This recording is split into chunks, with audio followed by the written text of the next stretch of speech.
हिंदू शास्त्रों में प्रत्येक देवी देवता किसी न किसी वाहन पर विराजमान है, जैसे कि विष्णु जी का वाहन गरुड़, माँ लक्ष्मी का वाहन उल्लू, माँ सरस्वती का वाहन हंस, शिव जी का वाहन नंदी बैल, गणेश जी का वाहन मूषक, कार्तिकेय का वाहन मोर आदि अनेकों देवी देवता हैं जो किसी न किसी वाहन पर विराजते हैं। जैसे कि माँ दुर्गा का वाहन शेर है।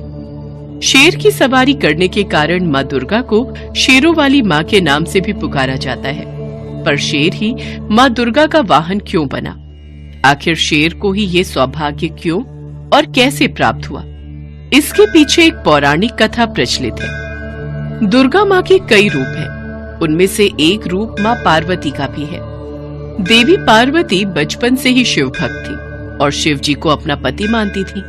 वो शिव जी को पाने के लिए हमेशा तपस्या में लीन रहती थी। देवी पार्वती ने भगवान शिव को पति के रूप में पाने के लिए वर्षों तक कठोर तपस्या की थी।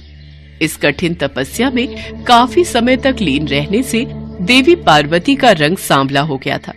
विवाह के पश्चात एक दिन भगवान शिव और देवी पार्वती कैलाश पर्वत पर बैठकर आपस में हंसी ठिठोली कर रहे थे। उसी बीच शिव जी ने माता पार्वती को सांवली कह दिया। देवी पार्वती, तुम्हारा रंग कितना सांवला हो गया है, देखो तो जरा। स्वामी, यह सब तो आपको पाने के लिए मैंने तपस्या की थी, उसी कारण मेरा रंग सांवला हो गया। जाइए, मुझे आपसे बात नहीं करनी। आपने मुझे दुख पहुंचाया है। अब मैं तभी लौट कर आऊंगी जब मैं सांवली नहीं रहूंगी। मैं गौर वर्ण की हो जाऊंगी। मैं तपस्या के लिए जा रही हूँ। पार्वती, रुको तो। अरे तुम तो नाराज हो गई। मैं तो यूं ही कह रहा था। लगता है देवी पार्वती को मेरी बात का बुरा लग गया। अब तो ये तपस्या में लीन होने चली गई। शिव जी से नाराज होकर माँ पार्वती घने जंगलों में जाकर तपस्या में लीन हो गई। जब माता पार्वती तपस्या में लीन थी, उस समय एक भूखा शेर उधर से गुजर रहा था। उसने माता पार्वती को देखा और उन्हें अपना शिकार बनाने के लिए आगे बढ़ा। अरे, ये तो तपस्या में लीन है। मेरी गर्जना का इन पर कोई प्रभाव नहीं हो रहा। मुझे इनकी तपस्या भंग होने का इंतजार करना होगा। आखिर मैं भी तो देखूं कि एक शेर की गर्जना का असर इन पर क्यों नहीं हुआ और इनकी तपस्या भंग क्यों नहीं हुई, ये भयभीत क्यों नहीं हुई। माता पार्वती को तपस्या में लीन देखकर शेर वहीं पर बैठ जाता है और वो माँ पार्वती की तपस्या समाप्त होने का इंतजार करने लगता है। लेकिन माता पार्वती की तपस्या कई वर्षों तक चलती रही। तब तक वो शेर आस लगाए वहीं पर बैठा रहा। माँ पार्वती के चमत्कार से शेर भी उतने वर्ष भूखा प्यासा रहा, मानो वो भी माँ पार्वती के साथ तपस्या कर रहा हो। ना ही उसने माता पार्वती को कुछ कहा और ना ही वहाँ से उठा। तब के कई वर्ष बीत जाने के बाद देवी पार्वती की तपस्या से प्रसन्न होकर वहाँ शिव जी प्रकट हुए। देवी पार्वती, आंखें खोलो। मैं तुम्हें गोरा होने का वरदान देता हूँ। पार्वती, तुम गंगा स्नान करो, इससे तुम गौर वर्ण की हो जाओगी। अपने उज्जवल गौर वर्ण के कारण अब से संसार आपको गौरी के नाम से भी जानेगा और आपका सांवला वर्ण कौशिकी देवी के नाम से जाना जाएगा। आप धन्य है प्रभु। तभी देवी पार्वती की नजर वहाँ बैठे एक शेर पर जाती है। अरे, ये शेर यहाँ कैसे? देवी पार्वती, इसे देखकर तो ऐसा प्रतीत हो रहा है कि वर्षों से ये भी आपके साथ ही यहीं तपस्या में बैठा हुआ है। माता पार्वती, भगवान शिव, मेरा प्रणाम स्वीकार कीजिए। आपका कथन सत्य है। मैं इसी विचार से देवी पार्वती पर आक्रमण करने ही वाला था, पर देवी पार्वती के अलौकिक चमत्कार से मैं रुक गया। मेरे हाथों से यह अपराध होने से माँ ने मुझे रोक दिया। मुझे क्षमा कीजिए माता। प्रभु, जैसे मैंने इतने दिनों तक तपस्या की, ठीक उसी तरह इस शेर ने भी मेरी प्रतीक्षा में तपस्या की है। मुझे इसकी तपस्या का फल इसे देना ही चाहिए। पर मैं ऐसा क्या करूं कि जिससे जगत में इसकी प्रशंसा हो? माँ, मैं आपकी सवारी बनना चाहता हूँ। आपको अपनी पीठ पर बिठाना चाहता हूँ। मैं चाहता हूँ जगत में मैं आपके वाहन के रूप में जाना जाऊं। मुझे ये वरदान दीजिए माँ, मुझ पर कृपा कीजिए। मैं आपके अंग संग रहकर आपकी सेवा और भक्ति करना चाहता हूँ। देवी पार्वती, अब तो इस शेर को वाहन बनाकर आपको इसकी इच्छा पूरी करनी ही होगी और अब आपको शेरों वाली के नाम से भी पुकारा जाएगा। देवी पार्वती मुस्कुरा देती हैं और शेर को वरदान देते हुए उसे अपना वाहन बना लेती हैं। शेर पर सवारी करने के लिए माँ दुर्गा के रूप में माँ पार्वती शेर पर सवार होती हैं। तभी स्वर्ग में उपस्थित सभी देवी देवता उन पर फूलों की वर्षा करने लगते हैं।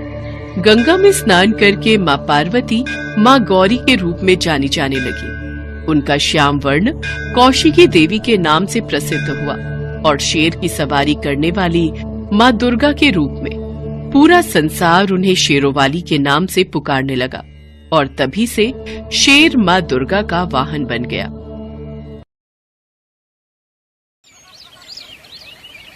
गीता एक गरीब बुढ़िया थी जो हमेशा देवी माँ की पूजा किया करती थी। गीता के बेटा बहू एक एक्सीडेंट में चल बसे। फिर उसकी पोती उसके पास ही रहने लगी। अब उसकी पोती भी बड़ी हो चुकी थी। गीता अपनी पोती की शादी करना चाहती थी तो वो देवी माँ से कहती है, हे देवी माँ, मेरी पोती अब बड़ी हो गई है। मैं चाहती हूँ इसके योग्य वर मिले।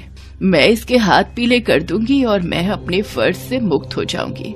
हे माँ, मेरी बेटी की शादी जल्दी ही हो गई तो मैं नवरात्र के सारे व्रत रखूंगी। गीता ऐसा बोलकर माता के चरणों में प्रणाम करती है और उठकर चली जाती है। तभी उसकी पोती उससे कहती है, दादी माँ, आप देवी माँ की इतनी भक्ति करती हो, क्या देवी माँ आपकी विनती सुनती हैं? क्या एक बार में ही लोगों की बात सुनती हैं क्या? हाँ बेटा, देवी माँ सबकी विनती सुनती है, वो मेरी भी जरूर सुनेगी। और बेटा, तुम्हें भी देवी माँ की पूजा करनी चाहिए और उनसे आशीर्वाद लेना चाहिए। दादी माँ, मैं तो नहीं जानती कि देवी माँ सबकी सुनती है या नहीं, पर अगर आपका उन पर इतना अटूट विश्वास है तो मैं भी उनकी पूजा जरूर करूंगी। बहुत अच्छे मेरे बच्चे, तो अब देखना देवी माँ तुम्हारे जीवन को कितना सुंदर बना देंगी और जल्द ही एक योग्य वर से तुम्हारी शादी करवा देंगी। ऐसा कहकर गीता सो जाती है। तभी रात में उसे यमदूत जी दिखाई देते हैं और गीता से बोलते हैं, गीता, चलो मेरे साथ, हम तुम्हें लेने आए हैं। आप कौन हैं? मुझे अपने साथ क्यों लेकर जाना चाहते हो? हम यमदूत हैं और हमें यमराज जी ने तुम्हारे प्राण लेने के लिए भेजा है। अब तुम्हारा समय पूरा हो चुका है, इसलिए हम तुम्हें लेने आए हैं। यमदूत जी, ऐसा न कहें। मेरी पोती विवाह योग्य है और उसका इस दुनिया में मेरे अलावा कोई नहीं है।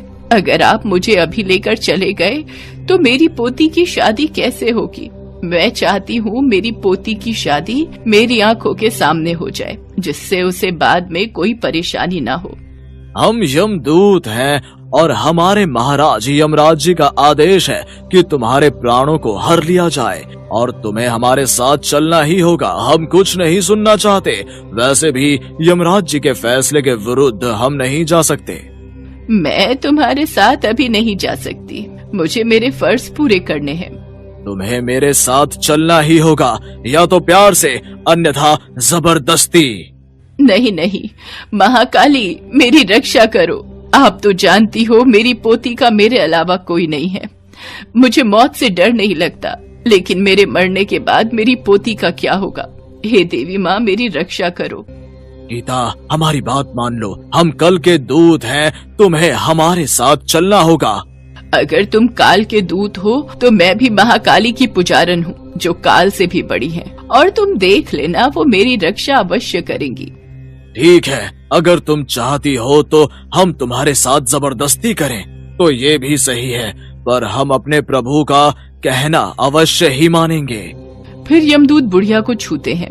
उन्हें एक जोर का झटका लगता है। अरे, ये कैसा झटका था? आज तक हमने इतने लोगों के प्राण हरे हैं, लेकिन कभी ऐसा नहीं हुआ। आखिर ये सब कैसे हो रहा है? तभी महाकाली की आवाज यमदूत के कानों में पड़ती है। यमदूत, मैं तुम्हें आदेश देती हूँ कि तुम अभी गीता के प्राणों को नहीं हरोगे। जब मेरा आदेश होगा तब तुम गीता के प्राणों को ले जाना, पर तब तक तुम इसको कोई नुकसान नहीं पहुँचाओगे।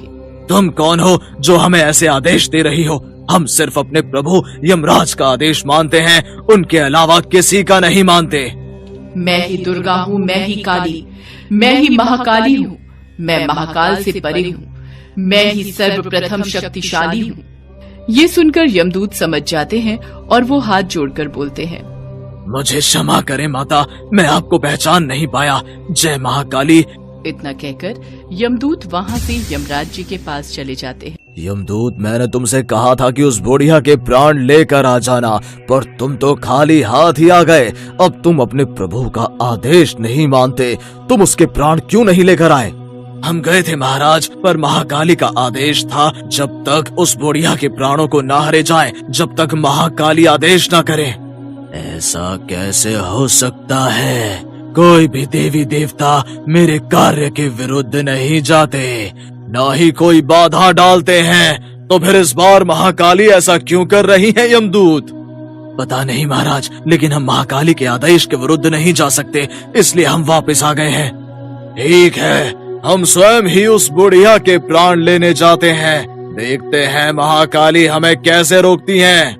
फिर यमराज बुढ़िया के घर पहुंच जाते हैं और उसके प्राणों को हरने की कोशिश करते हैं, लेकिन जैसे ही वो बुढ़िया के शरीर को छूते हैं तो यमराज के शरीर में कंपन आ जाती है, जिस कारण यमराज क्रोधित होकर कहते हैं, किस शक्ति का इतना साहस है जो मुझे इसके प्राण लेने से रोक रहा है? सामने आओ, जो भी मेरे कार्य में बाधा बन रहा है अंजाम सही नहीं होगा।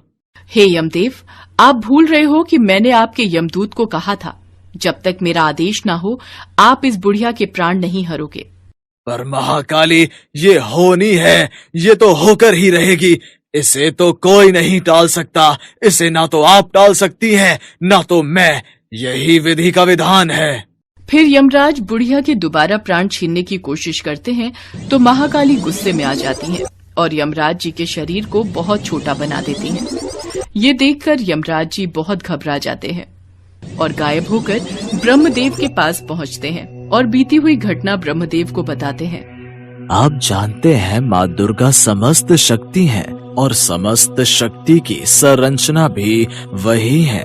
अगर आपको पहले की तरह होना है और महाकाली के इस बंधन से मुक्ति पानी है तो आपको माँ दुर्गा का ध्यान करना होगा, वही आपको इससे मुक्ति करा सकती हैं। ठीक है ब्रह्मा जी, आप जैसा कहेंगे हम वैसा ही करेंगे। हम दुर्गा माता का ध्यान करेंगे और उनको प्रसन्न करेंगे। यमराज जी, कल से नवरात्रि शुरू होने वाले हैं। देवी माँ को खुश करने के लिए ये 9 दिन बहुत महत्वपूर्ण है। आप माँ दुर्गा का 9 रूपों की आराधना करो, माँ आपके कष्टों का निवारण अवश्य करेंगी। फिर यमराज जी माँ दुर्गा के नवरात्रों को रखना शुरू करते हैं। उधर गीता भी सुबह उठती है और बोलती है, क्या सच में कल रात यमदूत मेरे प्राणों को लेने आए थे? पर अगर वो सच में थे तो बिना मेरे प्राण लिए वापस कैसे चले गए? जो भी हो, ये सब मेरी महाकाली का चमत्कार है। फिर गीता भी बड़ी श्रद्धा से महाकाली के नवरात्र के व्रत पूर्ण करती है। यमराज जी के नवरात्रि पूरे होते ही दुर्गा माँ उनके सामने प्रकट होती है। यमराज जी, मैं तुम्हारी आराधना से प्रसन्न हूँ, बताओ तुम्हें क्या वरदान चाहिए? माँ, मुझे मेरा पहले जैसा ही शरीर चाहिए। मैंने अज्ञानता में गलती कर दी, मुझे क्षमा कर दे माँ महाकाली। मैं महाकाली की शक्ति को पहचान नहीं पाया, हे माँ मुझे क्षमा करें। यमराज जी, महाकाली मेरा ही एक स्वरूप है। महाकाली की शक्ति के सामने महादेव भी नमन करते हैं। पर यमराज जी, मैं आपका पश्चाताप देखकर आपकी भूल को क्षमा करती हूँ और आपको आदेश देती हूँ कि जब तक बुढ़िया की पोती की शादी नहीं हो जाती तुम उसके प्राणों को नहीं हरोगे। फिर महाकाली माँ दुर्गा की बात मानकर यमराज जी को पहले जैसा बना देती है। फिर कुछ ही दिनों में बुढ़िया को एक अचानक वर मिल जाता है और वो अपनी पोती की शादी कर देती है। फिर यमराज जी बुढ़िया के सामने प्रकट होते हैं। गीता, तुम्हें हमारे साथ चलना होगा।